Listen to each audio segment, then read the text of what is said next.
ఆంధ్రప్రదేశ్లో మెడికల్ కాలేజీల వ్యవహారం ఎంత హాట్ టాపిక్గా మారుతుందో చూస్తూనే ఉన్నాం. అటు వైసీపీ పార్టీ దానిపైన ఎన్ని నిరసనలు చేసినా, కోటి సంతకాల సేకరణ లాంటి కార్యక్రమాలు చేపట్టినా ఎట్టకేలకు ఆ మెడికల్ కాలేజీలను పీపీపీపీ పద్ధతిలోనే, ప్రైవేటు పబ్లిక్ పద్ధతిలోనే చేద్దామని చెప్పేసి కంకణం కట్టుకొని కూర్చున్నారు సీఎం చంద్రబాబు నాయుడు గారు. మరి దీనివల్ల నిజంగానే ఆంధ్రప్రదేశ్లో మంచి జరుగుతుందా, చెడు జరుగుతుందా? దీనిపైన మనతో విశ్లేషించడానికి IT wing general secretary Murali Krishna Reddy గారు మనతో ఉన్నారు. నమస్కారం సార్. నమస్కారం అండి. రైట్. మీరు అంటే పీపీపీ విధానం తప్పు. దాని ద్వారా సామాన్యులకి ఆరోగ్యం అనేది చాలా కాస్ట్లీగా మారిపోయే వ్యవహారం ఉంటుంది. ఇది వద్దు అని చెప్పేసి వైసీపీ పార్టీ పెద్ద ఎత్తున దానిపైన పోరాటం చేస్తూ ఉంది. అయినప్పటికీ చంద్రబాబు నాయుడు గారు అయితే పీపీపీ విధానాన్ని ముందుకు తీసుకెళ్తారంటున్నారు. ఈ ధోరణిని ఎలా చూడొచ్చు? తర్వాత జరిగే ఆ కాన్సిక్వెన్సెస్ ఎలా ఉంటాయి? దగ్గర దగ్గర మేము దగ్గర దగ్గర 1 or 2 months నుంచి దీన్ని విస్తృతంగా ఎప్పుడైతే జగన్మోహన్ రెడ్డి గారు ఈ పీపీపీ విధానం మీద సరైన చర్య కాదని చెప్పేసి కోటి సంతకాల స్వీకరణ జరపడం జరుగుతూ ఉంది. అది ఆల్మోస్ట్ ఎండ్ స్టేజ్కి వచ్చిందండి. ఈ పీపీపీ విధానం పద్ధతి ఏంటంటే, ఇప్పుడు ఫర్ ఎగ్జాంపుల్ గవర్నమెంట్ దగ్గర దగ్గర 2,80,000 కోట్లు అని చెప్పి రీసెంట్గా కాగ్ రిపోర్ట్ ఇచ్చిందండి. ఇంత అమౌంట్ అప్పు తీసుకున్న ఈ గవర్నమెంటు, నాకు తెలిసి ఎగ్జాక్ట్లీ ఈవెన్ రిపోర్ట్స్ కూడా చెప్తున్నాయి, 5 to 8 crores 8,000 crores పెడితే ఈ కాలేజీలు మొత్తం అయిపోతాయని చెప్పేసి రిపోర్ట్లు చెప్తున్నాయి. దానిలో భాగంగా 17 మెడికల్ కాలేజ్ అంటే ఇట్స్ నాట్ ఏ జోక్. మీరు ఎక్కడైనా పోండి, స్టేట్స్ పోటీ పడుతున్నాయి, మాకు ఇవ్వండి. రీసెంట్గా తెలంగాణ వాళ్ళు కూడా మాకు ఇవ్వండి ఆ మెడికల్ కాలేజీలు మేము కూడా తీసుకుంటామని చెప్పి 4 ఎన్నో శాంక్షన్ చేశారు కొత్తగా.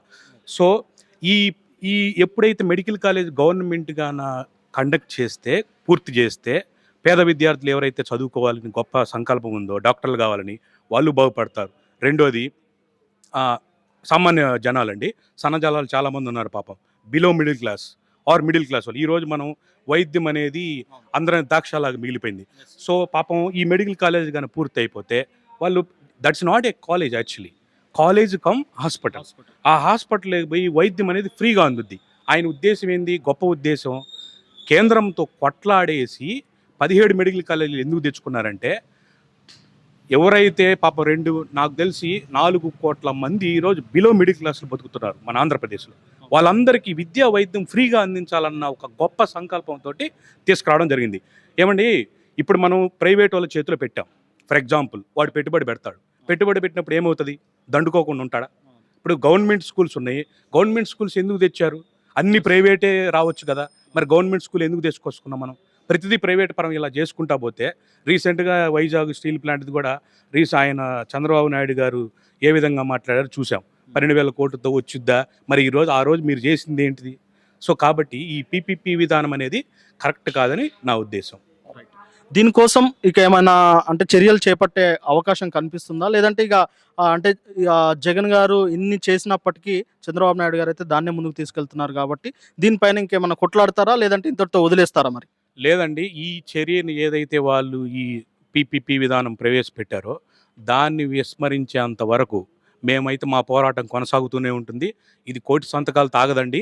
వాళ్ళు ఎంత దూరమైనా మేము వెళ్ళడానికి సిద్ధంగా ఉన్నాము. సో ప్రభుత్వానికి రాబోయే రోజుల్లో ఇంకా ఉధృతం చేస్తాం. కోటి సంతకాలతో మేము ఆగం. వీటన్నిటిని తీసుకుపోయి గవర్నర్ దగ్గర పేపర్లు ఎందుకు పెడుతున్నామంటే, సార్ ఈ రకంగా వ్యతిరేకత జనాలలో ఉంది, ఇంత పేద ప్రజలు ఇప్పుడు సంతకాలు ఎవరు పెడతారండి? అందరూ పాపం మనం ఎందుకు తీసుకున్నాం ఈ స్టాండు? పేద ప్రజలకి న్యాయం జరుగుతుందనే కదా. సో దానికోసం ఏంటంటే, ఇది జనాలలో ఇంత వ్యతిరేకత ఉంది, ఇది మంచి పద్ధతి కాదని చెప్పేసి గవర్నర్ ముందు ఈ కోటి సంతకాలు ఏదైతే పేపర్స్ ఉన్నాయో తీసుకుపోయి పెడతాం. దాని తర్వాత ఇంకా ప్రభుత్వం కళ్ళు తెరిచి కానీ చూడకపోతే ఇంకా ఉధృతం చేస్తాం. దీన్ని ప్రజల్లోకి వెళ్తాం. మా జగన్మోహన్ రెడ్డి గారు చెప్పారు, మన మెడికల్ కాలేజీ మేము ధర్నా చేసాం 12వ తేదీ. ధర్నా చేసినప్పుడు ఏంటిది? ఒక పెద్ద ఎత్తుగా ఒక ఉద్యమంలాగా వస్తున్నారు. ఏ నియోజకవర్గంకైనా వెళ్ళండి. ఎందుకు? మేము రీసెంట్గా కేబిహెచ్పిలో చేసాం 3 సార్లు. అసలు విద్యార్థులైతే తండోపతండాలుగా వస్తున్నారు. ఎందుకు? అది మంచిది కాదు. పీపీపీ విధానం అనేది మంచిది కాదు. దీన్ని మీరు వెనక్కి తీసుకోకపోతే ఇంకా ముందుకు చేసి మేము కావాలంటే అసెంబ్లీని కూడా ముట్టడిస్తాం. రైట్. అయితే అంటే ఇటీవల జరిగిన ఏసీబీ కోర్టుకు సంబంధించి జగన్ గారు వచ్చి హాజరయ్యే క్రమంలో తెలంగాణలో పెద్ద మొత్తంలో వైసీపీ క్యాడర్ వచ్చింది. సరే, జన సమీకరణ అన్నట్టు వారు మాట్లాడిన ఆ విషయాన్ని పక్కన పెడితే అంటే తెలంగాణలో వైసీపీకి సంబంధించిన బలం ఎంత ఉంది, క్యాడర్ ఎంత ఉంది? దీన్ని బట్టి చూస్తుంటే రాబోయే ఎన్నికల్లో తెలంగాణలో వైసీపీ పోటీలో ఉండబోతుందా అనే అనుమానాలు అయితే చాలా మందికి కలుగుతా ఉన్నాయి. మరి దీనిపై మీ కామెంట్ ఏంటి? లేదండి, తెలంగాణలో నాకు తెలిసినంత వరకు మేము పార్టిసిపేట్ చేయము, ఇక్కడ కండక్ట్ చేయము. కాకపోతే ఏంటంటే జగన్ అనే వ్యక్తి జగన్ అంటేనే జనం, జనం అంటేనే జగన్. ఆయన క్రేజ్ అనేది బయటకు వస్తే మాత్రం ఎలా ఉంటుందో మనం చాలాసార్లు చూసాం. ఇది ఒక్కటే కాదు, ఈరోజు ఆయన కోసం ఎందుకు వచ్చారంటే ఉమ్మడి ఆంధ్రప్రదేశ్లో ఉన్నప్పుడు రాజశేఖర రెడ్డి గారు చేసిన మంచి ఫీజు రియంబర్స్మెంటు, చాలామంది పాపం అక్కడ ఉస్మానియా విద్యార్థులు వచ్చారు. ఏంటయ్యా మీరు వచ్చారంటే, సార్ మాకు రాజశేఖర రెడ్డి గారు చేసిన మంచి ఇవన్నీ మాకు గుర్తొచ్చినాయి. అలాగే జగన్మోహన్ రెడ్డి గారు చేసినటువంటి మంచి ఏదైతే ఉందో, ఒక అమ్మఒడి కావచ్చు, ఈరోజు పేర్లు మార్చుకున్నారు, అది వేరే విషయం. ఆంధ్రప్రదేశ్లోకి వెళ్తే ఇప్పటికీ అమ్మఒడి అనే అంటారు. అన్నదాత సుఖీవని వాళ్ళు అనుకుంటున్నారు, రైతు భరోసా అని ఇప్పటికీ అంటున్నారు, అదే అంటారు. మీరు జనాల దగ్గరికి పోతే అమ్మఒడి కావచ్చు, రైతు భరోసా కావచ్చు, ఏదైతే నవరత్నాలు మేము ఏం చెప్పామో అది మొత్తం విస్తృతంగా చేశాడు ఆయన. పేదవాడిని అనేవాడిని మీరు బాగా చూస్తే రెండు సంవత్సరాలు కరోనా వచ్చింది. 2 సంవత్సరాల కరోనాలో కూడా జీడిపి అనేది ఎక్కడా డౌన్ అవ్వాలి మనకి. ఎందుకు? ఆయన తీసుకొచ్చిన అమౌంట్ ఏదైతే ఉందో జనాల చేతులకే ఇచ్చాడు ఆయన. ఆ కొనుగోలు శక్తి పెరిగింది. అట్లా అని చెప్పేసి అభివృద్ధిని ఏం డైవర్షన్ చేయలే ఆయన. సో ఇవన్నీ ఏంటంటే జనాలకి ఆ మంచి అనేది ఉంది కాబట్టి ఈరోజు హైదరాబాద్లో ఇంటెలిజెంట్ రిపోర్ట్స్ దగ్గర 15,000 మంది పైచిలకు వచ్చారని చెప్తున్నారు. అందరు ఐటీ వాళ్ళండి, కుర్రోళ్ళు, రిటైర్డ్ ఎంప్లాయీస్. సో ఆ రకంగా ఏంటంటే అభిమానం అనేది ఆయన బయటకు వస్తే ఒక క్రేజ్, జగన్ అంటే ఒక క్రేజ్ అట్లా. అలాగే ఐటీ వింగ్ మీరు చూస్తున్నారు కాబట్టి మీకే ఈ క్వశ్చన్ అండి. ఆంధ్రప్రదేశ్ నుండి చాలామంది చదువుకున్న విద్యార్థులు, సాఫ్ట్వేర్ ఇంజనీర్స్ అటు బెంగళూరు, చెన్నై, హైదరాబాద్కు వస్తూ ఉంటారు. మరి ఈ వలసలు ఎప్పటికీ ఆగిపోయే అవకాశం ఉంటుంది? ఇప్పుడు తీసుకొచ్చే ఏదైతే గూగుల్ డేటా సెంటర్ తోటి ఇవన్నీ ఆగిపోయే అవకాశం అన్న కనిపిస్తుందా? కూటమి ప్రభుత్వం దానికోసం ఎలాంటి ప్రయత్నాలు చేసే అవకాశం ఉంటుందా? లేదంటే వైసీపీ పార్టీ అధికారంలోకి వస్తేనే వీటికి సంబంధించి మొత్తానికి ఒక సొల్యూషన్ దొరికే అవకాశం ఉంటుందా? మీకు first of all Google data centre అనేది ఫస్ట్ తప్పది. యాక్చువల్గా అది ఆదాని డేటా సెంటర్ అయితే గూగుల్ తోటి టైఅప్ అయ్యి వాళ్ళు చేస్తున్నది అది యాక్చువల్గా. అది లాస్ట్ టైం జగన్ గారి టైంలోనే ఎటువంటి ఇన్సెంటివ్స్ ఇవ్వకుండా వాళ్ళకు ఇచ్చేసి ఎంఓయూ కుదుర్చుకున్న మాట వాస్తవం. రీసెంట్గా కూడా మన విశాఖ సిఐ సదస్సులో అదాని గారి కొడుకు మాట్లాడారు. 40,000 crores rupees already we invested, going forward we are expanding the amounts అని చెప్పారు వాళ్ళు. సో దాన్ని ఏంటంటే వీళ్ళు వేరే రకంగా చిత్రీకరించేసి గూగుల్ డేటా సెంటర్ వచ్చేసింది, గూగులే వచ్చేసింది అన్నారు. మళ్ళీ చెప్తున్నా, యాజ్ ఏ ఐటీ ఎంప్లాయీ నేను, గూగుల్ డేటా సెంటర్ రావడం మంచిదే, అంతేగాని వీళ్ళేదో ఎక్స్పోజ్ చేసేసి లక్షలు కోట్లు ఉద్యోగాలు వస్తాయంటారు, తప్పది. ఒక డేటా సెంటర్ వచ్చిందంటే నాకు తెలిసి hardly it's not a developing, అది ఒక నెట్వర్కింగ్ పెట్టి ఒక చోట పెట్టి ఇది చేసేది. అది 200-300 మందికి ఉద్యోగాలు వస్తాయి.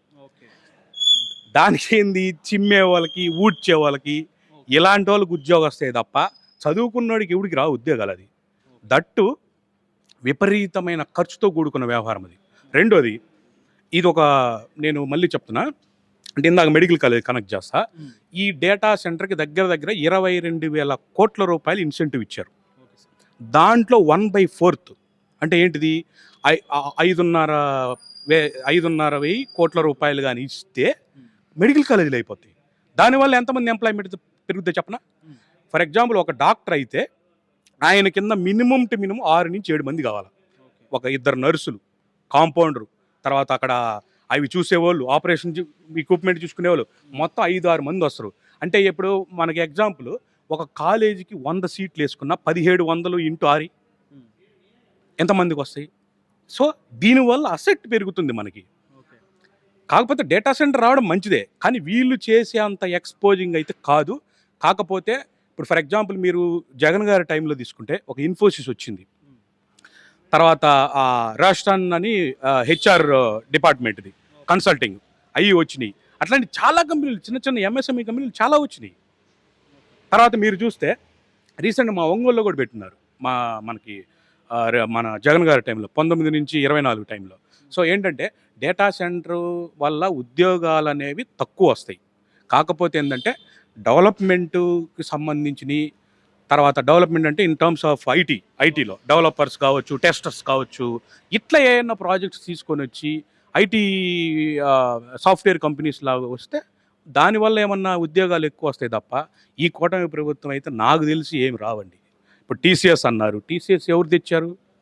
జగన్ గారి టైంలో ఎంఓఈ కుదిరించుకున్నది అది. ఇప్పుడు గ్రౌండ్ అవుతా అంటున్నారు, చూద్దాం మంచిదే వస్తే. మనం మన జగన్మోహన్ రెడ్డి సార్ తెచ్చిందే కదా అది.